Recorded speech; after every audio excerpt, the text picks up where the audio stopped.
नमस्कार, मैं हूं निकिता और आप देख रहे हैं सत्य हिंदी। एक नजर डालते हैं अब तक की सुर्खियों पर। दिल्ली के रामलीला मैदान में कांग्रेस की वोट चोर गद्दी छोड़ महारैली में राहुल गांधी ने आरएसएस प्रमुख मोहन भागवत और भाजपा पर तीखा हमला बोला। राहुल गांधी ने कहा कि भारत हिंदू धर्म और दुनिया की मूल विचारधारा सत्य पर आधारित है, जैसा कि सत्यमेव जयते और सत्यम शिवम सुंदरम में कहा गया है। लेकिन मोहन भागवत यह कहते हैं कि सत्य नहीं, शक्ति जरूरी है। उन्होंने अंडमान निकोबार में भागवत के हालिया बयान का हवाला देते हुए कहा कि यही आरएसएस की सोच है, जबकि कांग्रेस सत्य के साथ खड़ी है। यह रैली मतदाता सूची के स्पेशल इंटेंसिव रिवीजन यानी एसआईआर के दौरान कथित वोट चोरी और चुनाव आयोग की निष्पक्षता पर सवाल उठाने के लिए आयोजित की गई थी। कांग्रेस ने भाजपा और चुनाव आयोग पर मिलीभगत का आरोप लगाया। कांग्रेस महासचिव केसी वेणुगोपाल ने बताया कि पार्टी ने देश भर से करीब 5.5 करोड़ हस्ताक्षर जुटाए हैं और राष्ट्रपति को ज्ञापन सौंपा जाएगा। राहुल गांधी ने वोटर लिस्ट में गड़बड़ी, फर्जी और डुप्लीकेट वोटरों तथा एसआईआर को संस्थागत वोट चोरी करार दिया। सरकार और भाजपा ने इन आरोपों को सिरे से खारिज किया है।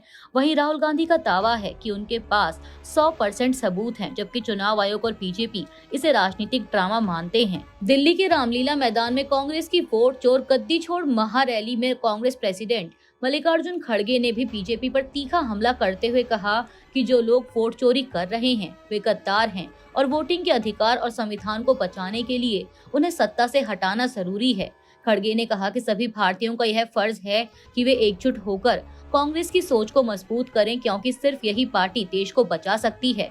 उन्होंने आरोप लगाया कि आरएसएस की सोच देश को खत्म कर देगी। खड़गे ने कहा कि बीजेपी वाले गद्दार और ड्रामेबाज हैं, उन्हें सत्ता से हटाना जरूरी है। दिल्ली के रामलीला मैदान में कांग्रेस की वोट चोर गद्दी छोड़ मेगा रैली में कांग्रेस नेता प्रियंका गांधी वाड्रा ने कहा कि चुनाव प्रक्रिया का हर कदम शक पैदा करता है और कहा कि मुख्य चुनाव आयुक्त और दोनों चुनाव आयुक्तों को जवाब देना चाहिए कि उन्होंने लोगों के वोटिंग अधिकार छीनने की साजिश कैसे रची। उन्होंने मुख्य चुनाव आयुक्त ज्ञानेश कुमार और चुनाव आयुक्तों सुखबीर सिंह संधू और विवेक जोशी का नाम लिया और कहा कि बीजेपी उन्हें बचा नहीं पाएगी, क्योंकि एक दिन उन्हें लोगों के वोट छीनने की साजिश के लिए जवाब देना होगा। प्रियंका गांधी ने आगे कहा कि मैं बीजेपी को बैलेट पेपर पर चुनाव लड़ने का चैलेंज देती हूं। उन्हें पता है कि वे कभी नहीं जीतेंगे। यह आरोप लगाते हुए कि चुनाव ठीक से नहीं हो रहे, प्रियंका गांधी ने कहा कि जब हम देखते हैं कि हर संस्था को कुचला जा रहा है तो सभी भारतीयों को इसके खिलाफ खड़ा होना चाहिए। इलेक्शन कमीशन चुनाव प्रक्रिया के दौरान दिए जा रहे 10,000 रुपए पर आंखें मूंद रहा है। क्या यह चुनाव वोट चोरी नहीं है? देश की सभी संस्थाओं को सरकार के आगे झुकाया जा रहा है। पश्चिम बंगाल में स्पेशल इंटेंसिव रिवीजन यानी एसआईआर के तहत मतदाता सूची में बड़े बदलाव की तैयारी है। चुनाव आयोग की स्टेटस रिपोर्ट के अनुसार 58.2 लाख से अधिक मतदाताओं के फॉर्म अनकलेक्टेबल पाए गए हैं, जो कुल 7.66 करोड़ मतदाताओं का लगभग 7.6% है और इनके नाम हटाए जा सकते हैं। इसके अलावा 31.39 लाख से अधिक मतदाताओं को सुनवाई के लिए बुलाया जाएगा। राज्य में 13.74 लाख वोटर गैर मौजूद, स्थानांतरित, मृत या डुप्लीकेट यानी एएसटी श्रेणी में चिन्हित किए गए हैं। सबसे अधिक अनकलेक्टेबल मामले कोलकाता उत्तर 25.92% और कोलकाता दक्षिण 23.82% में है, जबकि पूर्वी मेदिनीपुर में यह सबसे कम 3.31% है। सीमावर्ती जिलों उत्तर और दक्षिण 24 परगना में एएसटी मामलों की संख्या सबसे ज्यादा दर्ज हुई है। 16 दिसंबर को ड्राफ्ट मतदाता सूची जारी होगी और 1 महीने में सुनवाई पूरी की जाएगी। मुख्यमंत्री ममता बनर्जी ने एसआईआर को 2026 चुनाव से पहले साजिश बताते हुए आरोप लगाया है कि इससे लाखों पात्र मतदाताओं, खासकर अल्पसंख्यकों और महिलाओं को निशाना बनाया जा रहा है। वहीं चुनाव आयोग ने प्रक्रिया को पारदर्शी और आवश्यक बताया है। ऑस्ट्रेलिया के सिडनी स्थित मशहूर बॉन्डी बीच पर हुई भीषण गोलीबारी की घटना में कम से कम 10 लोगों की मौत की पुष्टि हुई है। न्यू साउथ वेल्स पुलिस के मुताबिक यह गोलीबारी एक सार्वजनिक स्थान पर 2 संदिग्धों द्वारा की गई, जिसके बाद इलाके में बड़े पैमाने पर पुलिस ऑपरेशन शुरू किया गया। पुलिस ने सोशल मीडिया प्लेटफॉर्म एक्स पर बताया कि मृतकों में एक व्यक्ति के हमलावरों में से एक होने की आशंका है, जबकि दूसरा संदिग्ध गंभीर हालत में अस्पताल में भर्ती है। इस घटना में कुल 11 लोगों के घायल होने की जानकारी मिली है, जिनमें 2 पुलिस अधिकारी भी शामिल हैं। घायलों का इलाज अलग अलग अस्पतालों में चल रहा है। घटना के बाद बॉन्डी बीच और आसपास के इलाकों को घेर लिया गया है और सुरक्षा व्यवस्था कड़ी कर दी गई है। पुलिस मामले की जांच कर रही है और यह पता लगाने की कोशिश की जा रही है कि हमले के पीछे का मकसद क्या था। दिल्ली और पूरे एनसीआर में रविवार को वायु प्रदूषण और गंभीर हो गया जब जहरीले स्मॉग और घने कोहरे की मोटी परत ने शहर को ढक लिया। सेंट्रल पोल्यूशन कंट्रोल बोर्ड यानी सीपीसीबी के अनुसार सुबह 7 बजे दिल्ली का औसत एक्यूआई बढ़कर 461 पहुंच गया, जो एक दिन पहले 431 था। शहर के सभी 40 मॉनिटरिंग स्टेशनों पर हवा गंभीर श्रेणी में दर्ज की गई। रोहिणी 499, बवाना 498, विवेक विहार 495, आनंद विहार 491 और आईटीओ 485 जैसे इलाकों में एक्यूआई खतरनाक स्तर के करीब रहा। एनसीआर के अन्य शहरों में भी हालात खराब रहे।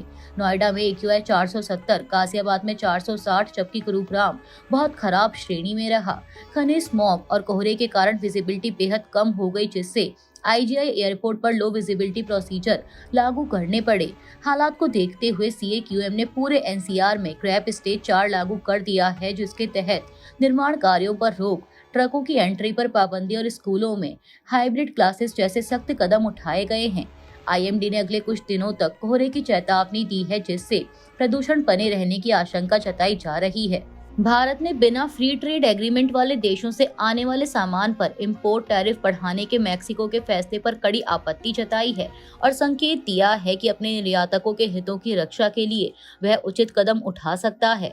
मेक्सिको की कांग्रेस ने भारत, चीन, ब्राजील सहित कई देशों से आयात पर शुल्क बढ़ाने वाले बिल को मंजूरी दे दी है, जिसे सीनेट की स्वीकृति के बाद 1 जनवरी 2026 से लागू किया जाएगा। इस कानून के तहत ऑटो पार्ट्स, हल्के वाहन, टेक्सटाइल, प्लास्टिक, खिलौने, फुटवेयर, फर्नीचर, एल्यूमिनियम और ग्लास सहित 1 दर्जन से अधिक सेक्टर की 1463 टैरिफ कैटेगरी में बदलाव होगा, जहां ड्यूटी 5% से बढ़कर 50% तक जा सकती है और अधिकांश उत्पादों पर लगभग 35% शुल्क लगने की संभावना है। इंडिया टुडे की एक रिपोर्ट के मुताबिक भारत सरकार ने इसे एक तरफा कदम बताते हुए कहा कि यह कोऑपरेटिव इकोनॉमिक एंगेजमेंट और मल्टीलेटरल ट्रेड सिस्टम के सिद्धांतों के अनुरूप नहीं है। कॉमर्स सेक्रेटरी राजेश अग्रवाल ने मेक्सिको के वाइस मिनिस्टर ऑफ इकोनॉमी से उच्च स्तरीय वार्ता की। भारत और मेक्सिको के बीच 2023 में द्विपक्षीय व्यापार 10.58 अरब डॉलर का रहा था। भारत ने स्पष्ट किया है कि वह वार्ता के जरिए समाधान चाहता है, लेकिन जरूरत पड़ने पर अपने निर्यातकों की सुरक्षा के लिए कार्रवाई करेगा। कर्नाटक के मुख्यमंत्री सिद्धरमैया और उप मुख्यमंत्री डीके शिवकुमार 14 दिसंबर को दिल्ली में कांग्रेस के शीर्ष नेतृत्व से मुलाकात कर सकते हैं, जिसमें सोनिया गांधी से मिलने की भी संभावना है। यह संभावित बैठक ऐसे समय हो रही है जब राज्य में नेतृत्व को लेकर पार्टी के भीतर बेचैनी बनी हुई है। इससे पहले कांग्रेस अध्यक्ष मल्लिकार्जुन खड़गे संकेत दे चुके हैं कि कर्नाटक का नेतृत्व विवाद हाईकमान सोनिया गांधी, राहुल गांधी और स्वयं खड़गे सुलझाएंगे। नई दिल्ली के रामलीला मैदान में कांग्रेस की मेगा रैली के बाद यह बैठक प्रस्तावित है।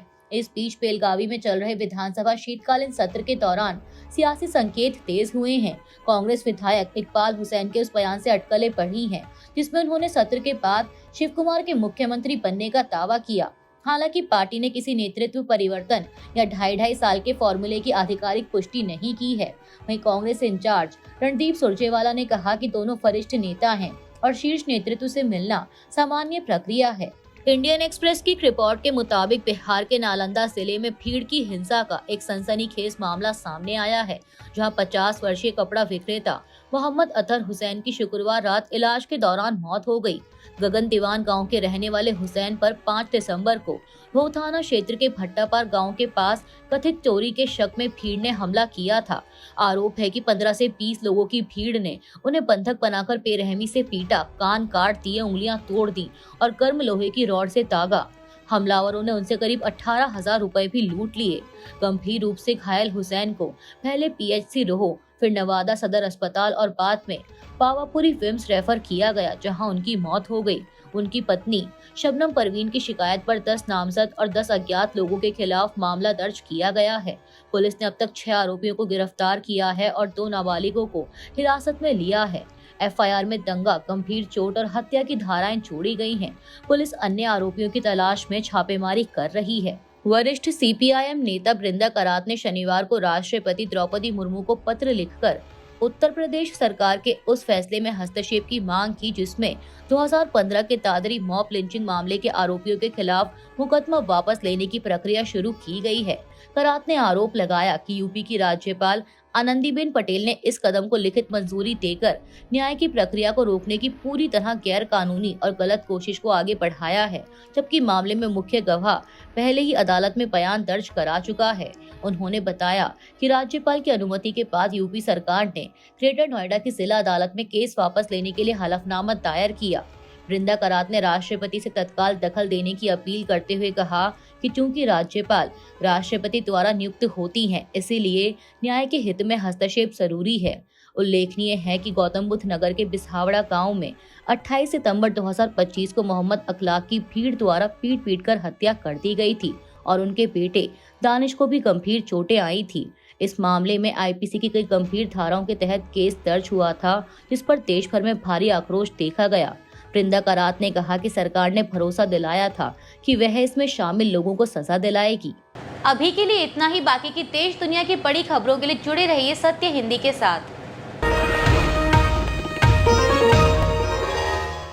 Copyright disclaimer under Section 107 of the Copyright Act 1976. Allowance is made for fair use for purposes such as criticism, comment, news reporting, scholarship, and research. Fair use is a use permitted by copyright statute that might otherwise be infringing.